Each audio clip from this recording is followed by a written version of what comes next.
ગુજરાતીમાં પહોંચે. હું તો એક હોસેન જુસફ ચબા, વાઘેર મુસ્લિમ સમાજનું પ્રમુખ.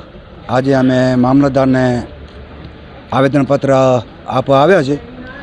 એ બાબતે આવેદનપત્ર આપવા આવ્યા છે કે અગાઉ 27/12/2024 અંતર્ગત અમે એક આવેદનપત્ર મામલતદાર સાહેબને આપેલું છે.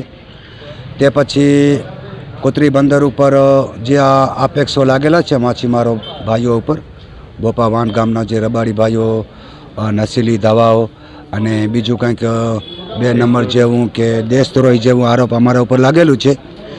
પણ સાહેબ, અમે 50-60 વર્ષ અંતર્ગત મુન્દ્રા તાલુકાની અંદર અમે માછીમારીનો ધંધો કરીએ છીએ અને અમે આઇસલેન્ડ લાઇટ હાઉસ આવે ત્યાં અમે ફિશિંગ કરતા હતા.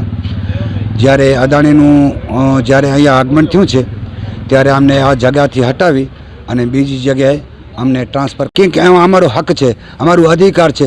અમારે અત્યારે 200 થી 250 પરિવાર આ સોલર કંપનીથી નીચે ટુંડા વાંટ ગામ 5 કિલોમીટર દૂર કોતરી બંદર જે આવે છે એ થર ઉપર અમારે રહેવું છે.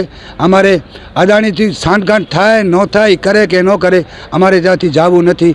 અમારે ત્યાંથી ધંધા અર્થે બેઠવું છે ને અમારા જે આ લેખિત મુજબ પાણીનું કે રોડ રસ્તાનું જે વાયદો અદાણી તરફથી કરવામાં આવ્યું છે એ અમને પરત અમારા ઉપર આ પાણી પર આપે, રોડ રસ્તાની મરામત કરી દે અને મેડિકલ જે ઇસ્યુ છે એનું પર કામ કરી દે અને સ્કૂલ લાઇટ અને એની કોઈ જ સુવિધા